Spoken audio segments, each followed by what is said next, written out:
Cheering, watching, and covering this team is an absolute roller coaster. Toronto falls to Florida in a wild, wild game. Join us as we break it all down right here on today's edition of Locked On Leafs. You're Locked On Maple Leafs, your daily podcast on the Toronto Maple Leafs. Part of the Locked On Podcast Network, your team every day.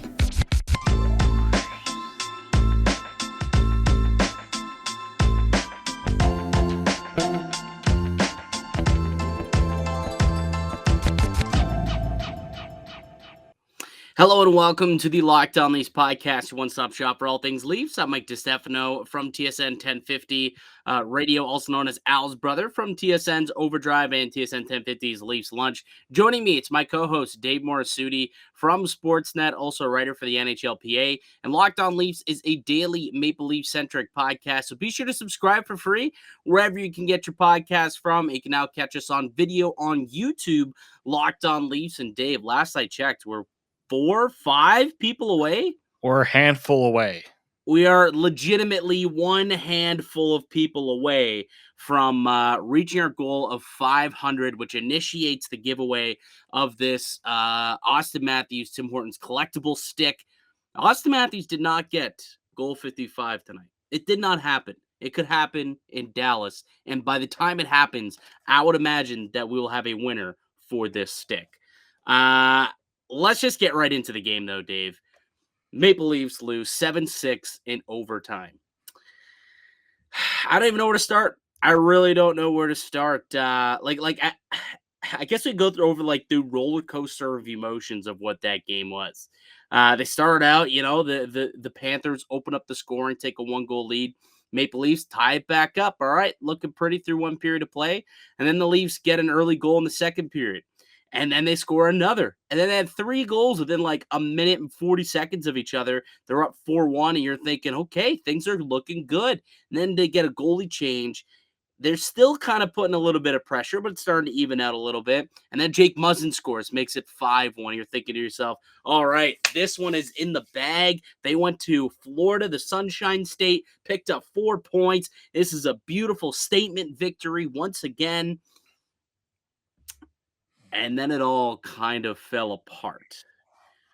Sam Reinhart ends up scoring on the power play, makes it 5-2. Radko Gudas with the ugliest goal I've ever seen out of this season. Takes a clapper from the blue line off the rush and ends up beating Shalgren. And then we end up getting an injury to Eric Shalgren. In comes Jack Campbell, who has to play, coming in cold, played the night before, not an ideal situation. And within like a minute of him coming in, Claude Giroux scores. And from there, was it Huberdeau? One of those two scored. Anyways, and then it kind of, the Panthers just really took it to the Leafs at that point. Ended up with a 6-5 lead. Toronto did score. Tavares scored on the power play to tie it late and at least salvage a point out of that one. And then a very entertaining overtime where both teams, it seemed like, were going to win it a couple of times there. But ultimately, Jonathan Huberdeau finishes off his 5-point night with the game winner. He was fantastic for the Panthers tonight. But Toronto, one-time led 5-1. Things were looking pretty. They lost 7-6 in overtime. That was not pretty. I made a few mistakes tonight, Mike. First one, I had some people over for dinner. I felt like I had to be a good host because I offered an espresso to my guest, and I said, "Well, you can't let your guest drink an espresso alone." So, as a good Italian host, I decided also to partake. Why in the heck would I have an espresso while watching that game? I have one of the smartwatches. My heart rate was not at a good rate in that game. No. Many points. So that was mistake number 1. Mistake number 2. Mine wasn't either, by the way, but that was because I also had like half a stick of cacciatore in between the second and third period. Also got the heart rate bumping a little bit, but for different reasons. Please proceed. Yeah, but the other mistake was, it looked like a fabulous move on my part. I'm getting into this whole gambling thing. Like I was, gambling once in a while, but I really have been trying to stick with it, see if I can, right, take in this. I had a 3-game parlay, as I mentioned before the show. Raptors, Leafs, and Avalanche to all win. 2 of the 3 teams got the job done. And sitting 5-1, the Leafs were the least of my concerns I know. because the Raptors were up and down against the Hawks. The Avs were in a real tough battle against the Penguins. I was like, at least the Leafs have this for me. At least the Leafs have this all done. And almost not. I didn't say wrapped up in a bow because you don't want to do that. You don't want to tempt fate at all. But guess what? Yeah. My mood changed real quick. This was the type of game where, Muzzin scores that goal to go up 5-1. And like TJ Brody almost made it 6-1. Yeah. You think that would have been curtains. If he scored, if it was anybody else but TJ Brody in on that breakaway, I think that's 6-1 and that's curtains, right? Like that's it right there. That's just going to take all the wind out of the sails of the Florida Panthers. And that just would have been too big for them to overcome, I believe. But he doesn't. He doesn't score on it. He puts it off the side of the net and then down the other way it comes. And next thing you know, the comeback starts. This is the type of game where legitimately, if you like midway through the second period went to go and take your dog for a walk just to go get him, let him pee a little bit, urinate, and you come back in, you're like, what the hell just happened? Right? You leave, it's 5-1, you come back 5-4. What the? It was one of those types of games. It was really, really just it was drunk. The game was drunk. It was all over the place. Before we get into, we're not even going to do 3 stars tonight like we do on every show. We're actually going to go a little old school. If you are a longtime listener of the podcast, you'll know that when I first started doing it, we did 3 stars for wins, and then for losses, or actually no, what it was for wins it was good, better, best. And then for losses, it was good, the bad, and the ugly. We had to go old school and kick it back to that because there was so much ugly about tonight's game. We had to talk about it. And so we're going to talk about the good, the bad, and the ugly in place of the 3 stars segment that we do after each and every game here on the Locked On Leafs podcast. But before we kind of get into it, let's break down the actual game itself as opposed to the roller coaster ride that we all went on. I guess tonight was a big game, in part because you're taking on the Florida Panthers, and this is a team that you're still technically in a race with. They would have had, they came into the game with an 8% chance of winning the division. A win would have vaulted them up to 16%, would have doubled their odds. A loss would have put them down to 3% because they lost in overtime. I think it's about 5% or so now for them to win the division, but that's not necessarily the big loss there.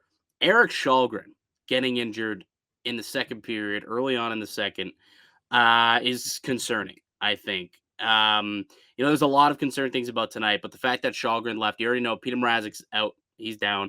Joseph Woll's been injured. I'm not sure if he's back or not. I know he wasn't a few days ago. Ian Scott, who knows? Carter Hutton, who the heck knows what's going on with him? Like, you go down the list of goaltenders in this organization, there's no next man up. Like, they have just run out of guys. Like, So, the I don't know fortunate what thing they're going here to do is here if Källgren is injured. He didn't return to the game either. he was on the bench, He was on the bench, but right? Sheldon Keefe did say after the game he's fine. Okay, good. So that kind of happened not too long ago. I want to, like, usually sometimes you get caught just reading the tweets about the press conference. I made sure to I mean I always watch them, but I want to see Sheldon Keefe's. He did mention that Källgren was fine. They could have put him back in, but they had already contemplated taking him out anyways. I mean, after that Ratko Gudas goal. Oh, I feel like that was the goal that changed everything in that game. It was 100%. And what's unfortunate is Källgren kind of stood on his head in that first period. Yeah. Like, I think I saw the Panthers had 10 high danger chances in the first period alone and only came away with 1 goal. And they had a couple of power play opportunities as well. So Källgren stood on his head early in that game.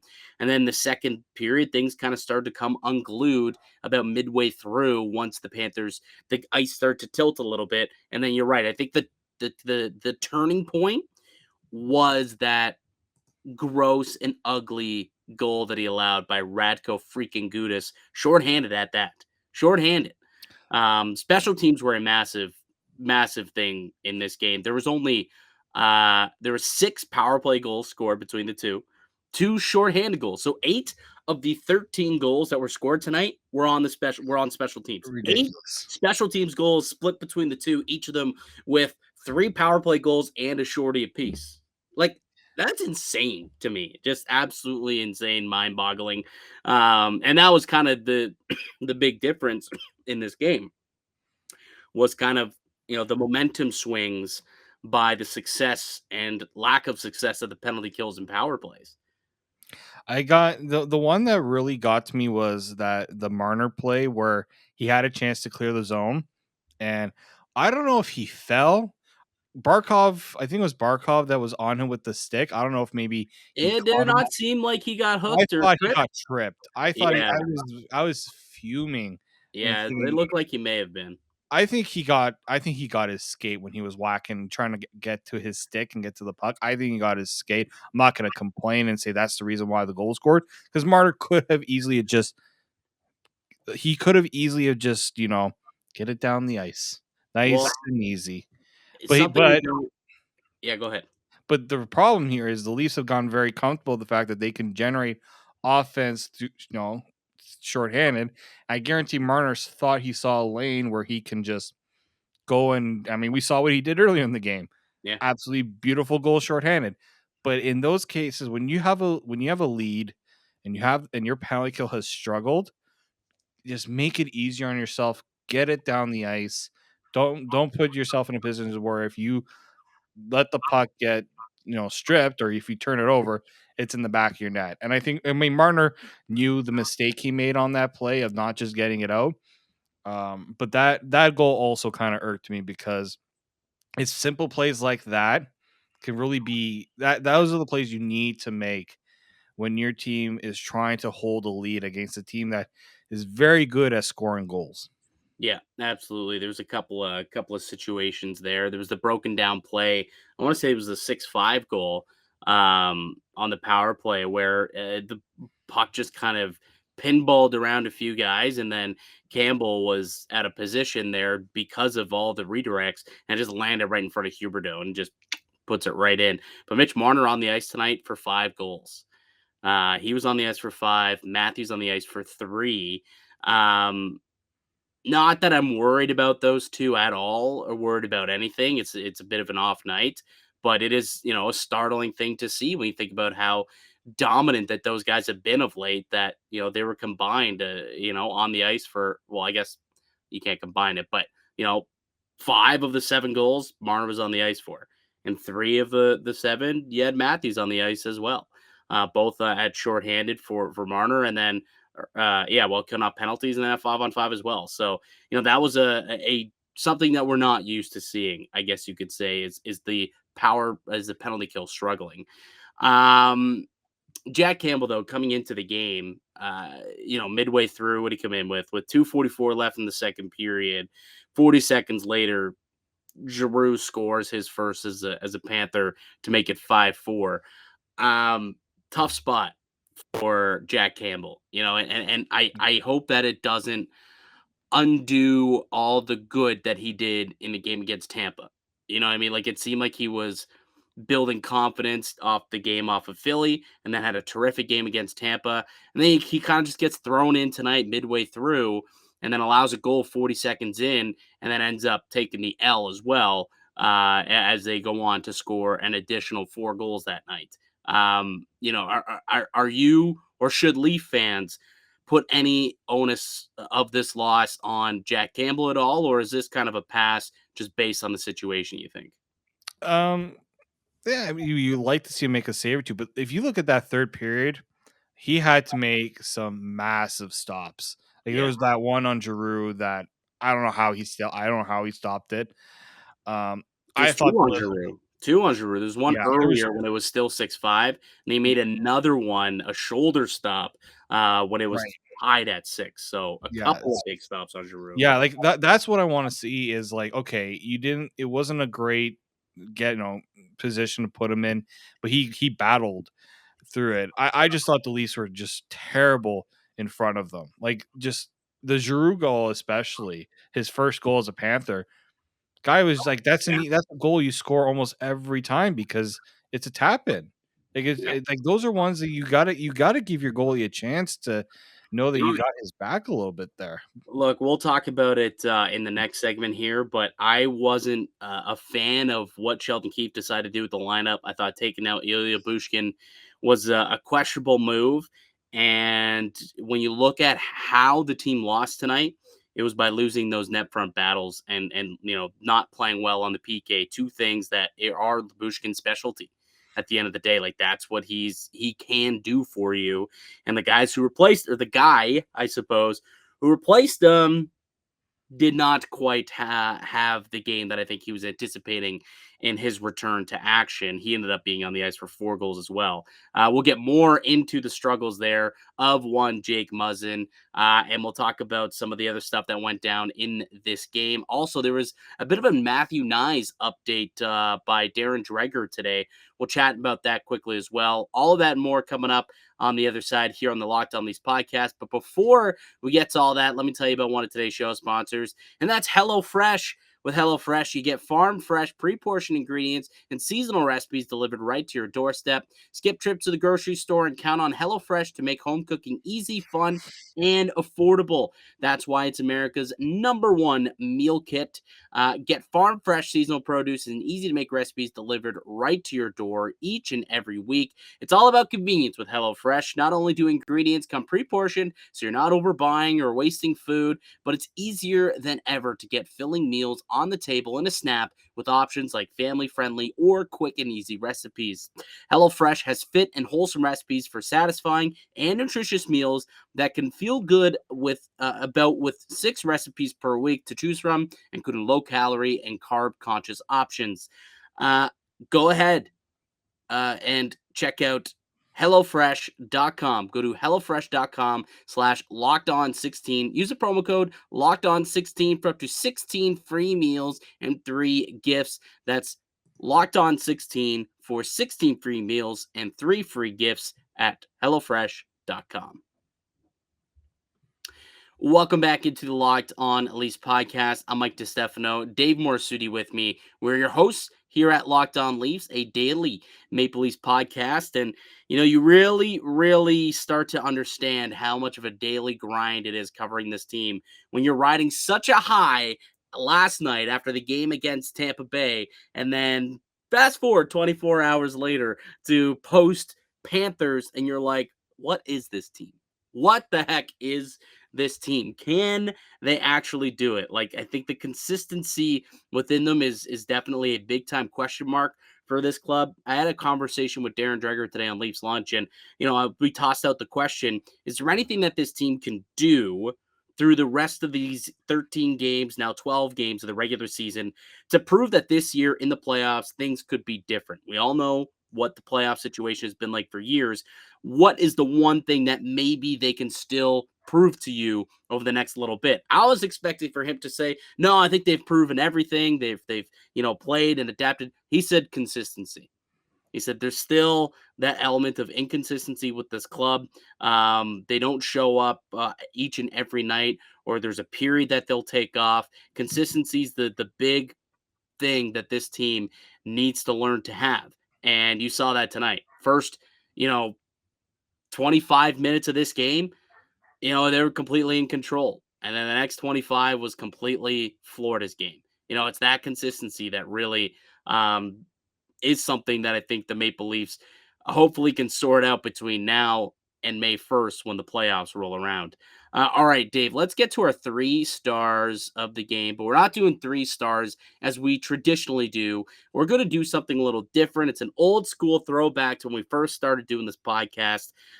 It is the good, the bad, and the ugly, because there's a little bit more bad and ugly to talk about than good. So that's how we're going to go about today's 3 stars segment. So let's start off with the goods, because we've talked a lot about the bad. So what was something that you did like, a player or something that you did like about tonight? I mean, Mitch Marner continuing his streak of putting up multi-point efforts. I think this is 7 straight games now with multiple points in the game. Yeah. I thought, was he on the ice for 5 goals against? Yes, he was, but he was also on the ice for 5 goals for. So it was one of those games where it was kind of all back and forth, but those 2 goals he scored were just electric. They were world class goals, and I liked his play in terms of the offensive ability. Defensively, yeah, it wasn't a banner night for him, but I'll take the 2 goals and 4 points that he put up against the Florida Panthers. The first goal, the shorthanded goal that he scored, just like to get around Weegar and kind of shake him off, and then just made a beautiful play. Literally, Bobrovsky was deked out of his pants. Like, that guy was gone, hitting the showers after getting deked out for that one. That was a goal scorers type of goal, man. I wasn't expecting that out of Mitch Marner, and that was really good to see. For me, I mean, the power play looked really, real solid tonight. They were 3 for 6, so a good power play, and obviously it was the power play that helped provide this team with a lot of offense, including the game-tying goal with John Tavares getting in there, working hard in the dirty areas, and is able to finally poke that puck over the line to get that tying goal. They weren't able to finish off, I guess, the team there, but hey, you score 3 power play goals in a game, and just the way that they, just whip around that puck. There's not an easy way to stop it, and lately they've been on fire. They're the number 1 power play in the league, and they proved it again tonight against a really solid Florida Panthers team. So I thought the power play was real solid, so gave them my good. The bad, David, what was bad about tonight? Not ugly. We're not at ugly yet. No, Well, we're not at ugly yet. Bad. I'm probably just gonna link it to that Radical Gudis goal. Like that's just, I think that's a goal that changed things for Florida, because now it's 5-3. We just saw the Panthers pull off almost identical situation against the Devils not too long ago, and I'm just like, man, really? Like, now you're giving this team a reason to think that they can come back in this game? So that was definitely the bad for me. yeah, that was an inopportune time for me to have my sip of water as you were That's finishing up the statement there. I'm just not a fan of the Leafs tonight, that's for sure. No, no, no, and I had the same thing, actually. Like, that's not a good goal. I mean, it's not quite Vesatoskala level bad, but it's certainly one that you got to have in a game like that. Like, they just, and like you said, the whole reason why is because on, I think it was Saturday that they came back. They were down like 6-1 or 6-2 to the Devils in the third period, and they came all the way back and won it in overtime 7-6. So legitimately a very similar situation, down 4 goals and rally all the way back to win the game. And because they had just scored to make it 5-2 to stop the bleeding, you can't give up. Like, you're on the power play at that to try and, stop them from getting momentum off of that goal that first sparked them and thinking, okay, maybe we can get back in this thing. And instead of scoring, you let in a terribly weak goal to Radko Gudas, like, and a clean seeing eye shot that's not even like a rocket by any means. I think it just startled him. I don't think he anticipated that shot coming at him, and he just Exactly. wasn't paying attention and lost sight of it. It just kind of beats him cleanly, and that's not something that we typically see out of Eric Sjogren. He's been quite responsible in his few starts that he's had to make here in the NHL, but that certainly was kind of a turning point in tonight's game. So that I agree. I had that as my bad as well. Moving on to ugly. What was the ugliest part about tonight besides giving up the lead? Obviously, that would be it. But is there something specific that you can think of?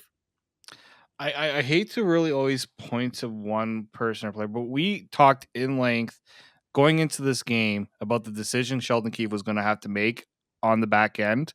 Mm-hmm. I did not have Ilya Lyubushkin coming out of the lineup as the thing that Sheldon Keefe was going to do. Nope. The fact that he said that this was a tough decision, and then that tough decision ends up being Ilya Lyubushkin coming out, that was the ugly part, because then that meant Justin Holl and Jake Muzzin ended up being the coming back together again, and we saw exactly the same issues we saw earlier in the year. Mm-hmm. It's like insanity where you're doing the same thing over and over and expecting a different result.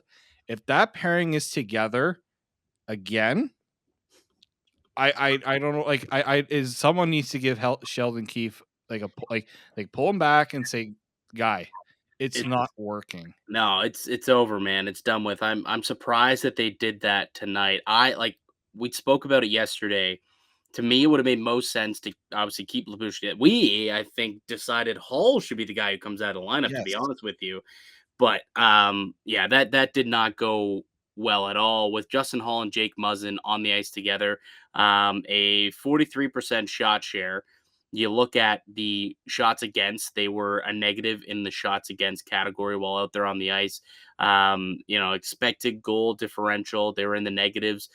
Once again, scoring chances aplenty against them. They gave up more high danger chances than anybody else on the team while they were out there on the ice. So it really was just a brutal game for that pairing. I think they were on the ice for 4 goals each together out there tonight. And again, that's both at 5-on-5 and trying to kill off some penalties. It didn't go well for that pairing. Safe to say, it did not go well at all. It was ugly. Like it really, really was an ugly game for both of those guys, which is unfortunate for Justin Holl because he'd been playing such quality hockey. But like Justin Holl tonight went out there on the ice. 22-40 was the shot share when he was out there on the ice. 22-4, 40 chances against. The 35%. That's brutal. Jake Muzzin, 39%. That's brutal.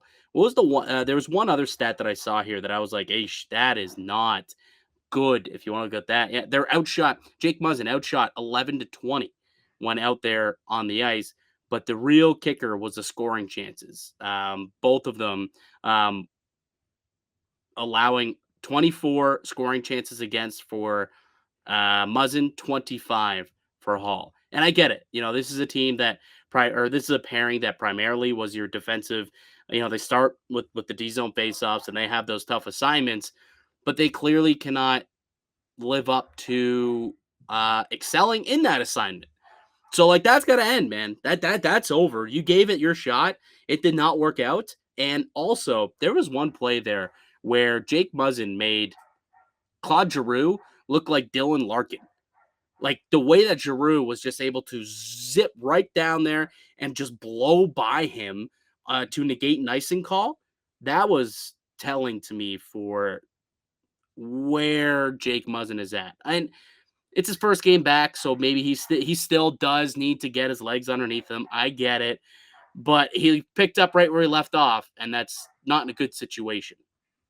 No, it definitely wasn't. I'm surprised Sheldon Keefe didn't make a move to try to just change something up because you're at a point where how many times you need something to happen before you realize okay something needs to change.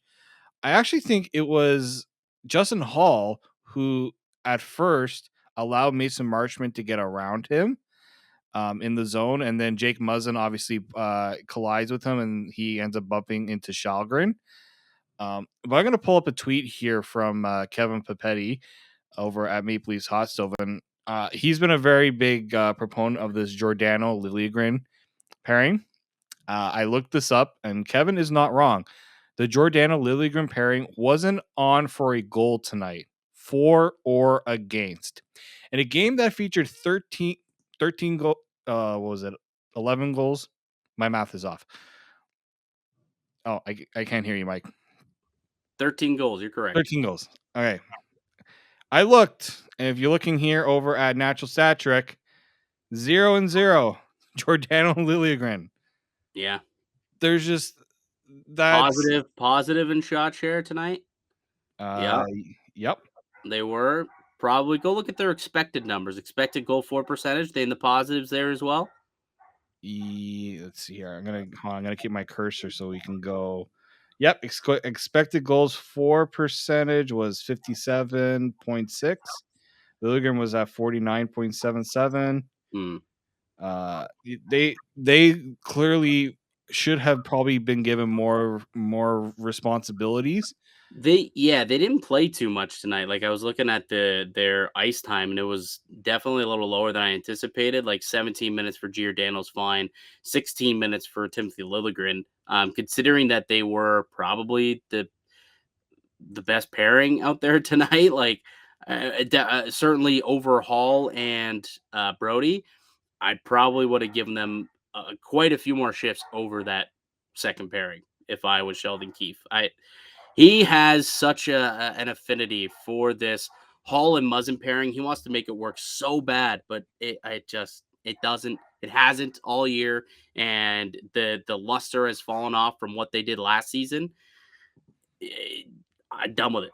Done with it, man. I'm I'm done with it absolutely too. done with it. And if this team is better off without Jake Muzzin in the lineup like they've been for the last little bit, I would be okay with him having to sit up in the press box as well as a healthy. You got to do what's best for the team.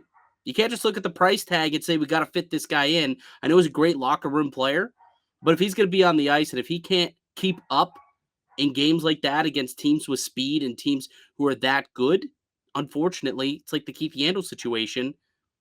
If you're not playing well enough, you're not the top 6 defenseman in this team, you can't play like a top 6 guy, you don't deserve to be in the lineup. I don't care how much money you make. Yeah, that's the problem too, right? Now it's just like we kind of heard the rumblings that he's a guy that would likely be on his way out if the Leafs have to cut costs. Now it's just like, how are you gonna even get that to happen if that's the way he's playing? If teams is like, yeah, we're gonna have to now do you a favor and you're gonna have to sweeten the pot for us to make your life easier to take on a Jake. I mean, there's still time for him to turn his game around. It's his first game back from injury, but why are you gonna let that pairing take both players down? It's clear that they don't work together anymore. Yeah, and maybe he just needs a pair of glasses out there, perhaps. Maybe some Shady Rays, Dave? And guess what? Shady Rays is a new sponsor here of the Locked On Podcast Network. Shady Rays is an independent sunglasses company that gives you the features of $200 sunglasses for a fraction of the price. That means polarized lenses, well-constructed double frames, and premium high-end finishes. Also, something you won't find anywhere else is Shady Rays' insane protection program. Shady Rays includes lost and broken protection on every pair. They'll send you a brand new pair if you lose them, no matter what happened. Give them a try. And if you don't love them, you'll pay nothing. It is as simple as that. Plus, 10 meals are donated to fight hunger all across America when you shop with Shady Rays, exclusively for our listeners here at the Locked On Leafs podcast. Head to shadyrays.com, use the code Locked On, and get 50% off 2 or more pairs of polarized sunglasses. That's the code Locked On for their best deal of the season. 50% off 2 or more pairs of Shady Rays sunglasses, backed over 150,000 verified 5-star reviews. Yes, and we also have our good friends over at Built Bar who are trying to help us keep to our New Year's resolution. I know it's tough. I've struggled, but it's been a lot easier thanks to our friends over at Built Bar.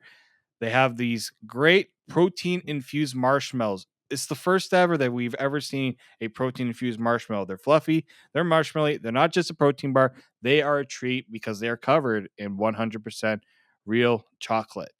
The puffs are my favorite. I mean, they have some incredible flavors: yummy cinnamon churro, coconut marshmallow, banana cream pie. They're so good. These are going to be your new favorite bar. If you go to built.com, scroll down to their chart, you'll be blown away. Most Built Bars contain 130 calories. 130 grams is a little much. 130 calories, 4 grams of sugar, 4 net carbs, and 17 grams of protein. Compare that to a candy bar, which usually has around 240 calories, 30 grams of sugar, and dozens of net carbs. I mean, Built Bars are clearly a healthier and more delicious choice. They come in many great flavors like mint brownie, coconut almond, and new for this month, white chocolate, cookies, and cream. So what you need to do is go to built.com, use the promo code LOCKED15 and get 15% off your order. So that is LOCKED15, promo code LOCKED15 for 15% off at built.com. And welcome back into the Locked On Leafs podcast. I'm Mike DiStefano, Dave Morassutti with me. We're your hosts here at Locked On Leafs, a daily Maple Leafs podcast. And we're so close to 500 subs on YouTube. Make sure that if you are not subscribed on YouTube, you go over there, head there now and subscribe and make yourself eligible for our sweet giveaway of this Austin Matthews Tim Hortons collectible stick. Like I said, like I've been saying, seal still on there. It could potentially be a golden superstar stick, and you could win in this bad boy right here. Dave, you a little surprised that 13 goals were scored today, 6 of which by the Maple Leafs, not one of them by Austin Matthews to break the record. I think that's almost as surprising as how the game went itself. You know what? I almost took a bet of Austin Matthews anytime goals. I probably should have pushed it towards multiple points, considering what he did in Florida. That would have paid out. I think he Considering both, still had 3 points tonight. yeah, he Still had had 3 3 apples. assists. Yeah. Marner had 4 points. Like this would have, if you're looking for bets right now to place on the Leafs, look for anything involving Mitch Marner and Austin Matthews in point totals. Look at their matchups. Good chance you're going to come away most of the time, considering the streaks that they have been on. I know it's never a guarantee, but over the last 6-7 games has been almost a lock with the props that they've been hitting. I mean, 47 goals in 48 games now for Austin Matthews. I think it's a good chance that you can make some money when you bet on these guys. Yeah, and Austin Matthews currently second in the NHL in points per game, 1.46 behind only Connor McDavid, who's at 1.52. Mitch Marner, fifth in the league in points per game at 1.44. The guy's been incredible on just a tear like we've never seen before. He's got 67 points, I think, since January 15th, which just like is 10 more than the next guy. It's incredible what these two have been able to do. But Austin Matthews, we'll have to see if he can get it done in Dallas on Thursday. One more goal till he breaks the Rick Vive goal scoring record. It's still crazy to me that there's still 12 games to go and he only needs one more to do it. Like, that's how easy he was able to check this off the list as an accomplishment and as a record, assuming, I guess, he stays healthy and is able to do it. But yeah, not scoring tonight, I think, was definitely something I didn't anticipate. And then when I look at the scoreboard, like, people who didn't watch the game and they look and they see 7-6 game, they'll just probably assume, okay, Matthew scored, I don't know, twice. Like, but no goals. It was, Marner had himself a heck of a game, and you had Engvall scoring again. So it was just a nice. No, Engvall didn't score. Who scored? Why am I blanking on who scored? Willie was able to score a goal tonight. Willie, Marner, Muzzin. That's it. Muzzin scored Colin Blackwell. Another good goal by Colin Blackwell, by the way. Just go to the net, stick down, and good things are going to happen. Like, that's just a sound play by him. Only 5 minutes and 52 seconds of ice time for him tonight, though. Clifford, 6 minutes. Spezza, 6:56. So they rode the big boys a lot tonight. Marner had 25 minutes of ice time. Matthews, 24:41. I guess a lot of special teams time. So I guess that's also a reason why. You had a lot of penalties in this game. Yeah, just a crazy, wild game. But at the end of the day, Dave, I think if I would have asked you on, we'll say, when was the game yesterday? If I would have asked you yesterday, Monday morning, if they could take 3 out of 4 points in the Sunshine State, would you be happy? I feel like you would have said yes. Yeah, I would have definitely have said yes. And the thing that we also haven't talked about, I guess we skirted around it as we talked about the game. It was their third game in 4 nights, and it was night 2 of a back-to-back as well, going up against the top team in the East. And you're going through 3 out of 4 games on the road. You've won 5 of the last 6, and you've dummied. You've scored at a high rate in a lot of those games too. In the game that you just played the night before in Tampa, a little down the road there, yeah, that was an 81 hit game. Those bodies, I'm sure, were pretty gassed midway through that game, and that could be the reason and the cause for a lot of the breakdowns that we saw happen tonight. It was just a bit of a real tough back-to-back. Lightning Panthers. It's not something that a lot of people can have success rolling through that state, and especially on a back-to-back and come away with a full 4 points. So I guess taking 3 out of 4, positive approach. They were able to snatch a point, um, and now sit 3 points up on both Boston and Tampa for the second spot in the Atlantic. Thank you, Detroit, for that one, by the way. Yes, thank you so much. Detroit with a 5-3 win over Boston. There you go. Really quickly before we take off here, Darren Dreger had a report today on TSN talking about Matthew Knies, who is a college player at Minnesota right now for what are they, the Golden Gophers, right? Yes. Minnesota Golden Gophers, yeah. He was the Leafs' second-round pick, very highly touted prospect, and what is being regarded as like one of the steals of the drafts early on, like 1 year out. And the assumption or the discussions that was being had about Matthew Knies a couple of weeks ago was when he's done college, perhaps he comes out, signs with the Maple Leafs, and he could get a real opportunity at age 19, right out of college, to a chance to play some meaningful games here with Toronto this season. Darren Dreger said, well, let's pump the brakes a little bit. He's hearing that potentially Matthew Knies might be leaning going back to Minnesota for another season. So Matt Knies may not be the new addition that people may have been hoping for to put in the maybe middle six or top six potentially. But more than likely, it sounds like he will not be joining the Maple Leafs roster to finish up the season here. Yeah, I think it's also like given like the point in the season that he'd be coming up, and it's really also just the comfort level of the player, right? Does he feel ready to take that next step? Some of the guys like to keep themselves, give them that extra year to really put them in a better position to move up. And I think if you're the Leafs, yeah, would you want him in right now? If you feel like that's the best move for him, you're going to try everything you can. But ultimately, this is it's up to the player to decide if he's ready. And I think maybe, the last little bit, maybe he's kind of thought about, if I give myself more time and just really hone in on his craft. I think we talked about this a few not too long ago with Scott Wheeler saying that would be better for him to go back and just be the guy for Minnesota, which he wouldn't really be in Toronto.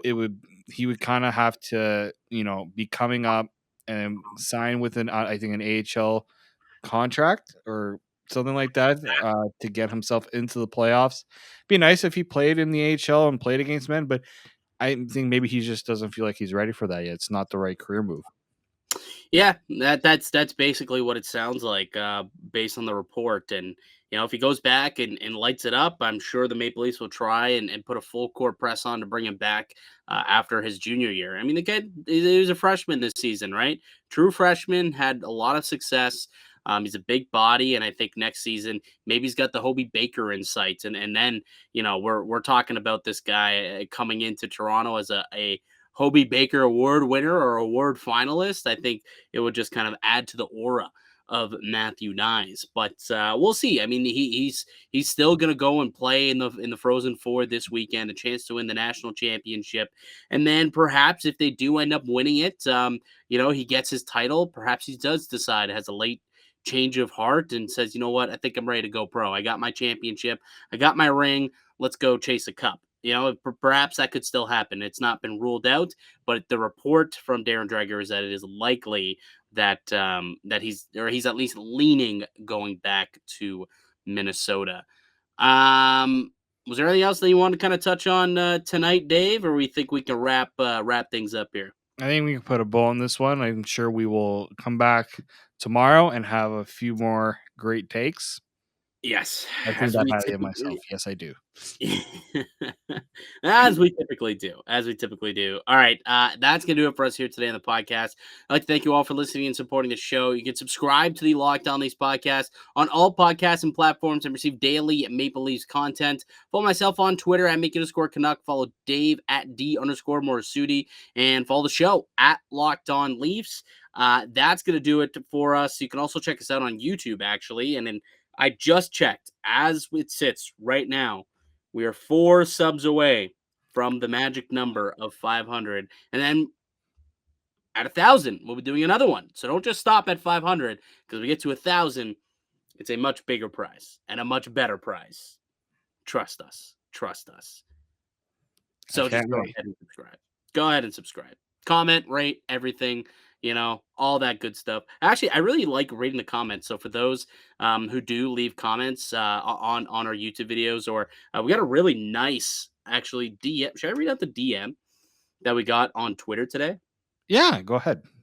We got a really nice DM. Let me pull it up from a fan from the UK, actually. Shout out to the UK. Shout out to the UK. They still like their hockey across the pond.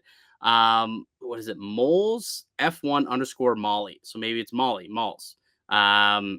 Said, hello, I just wanted to thank you so much for your podcast. I'm a big TML fan from the UK, so I always feel behind on the news, etc., because it's not massively spoken about here. But I love listening to your podcast on my way home from college, and I really appreciate your passion and dedication. Keep up the hard work. It's gratefully appreciated. Hey, we appreciate you, Malls. We appreciate you, and good luck in college as well. Yeah, what you're doing. Hopefully the Maple Leafs aren't taken away from your studies too much, and you're still focusing on getting that degree. But love to hear stuff like that.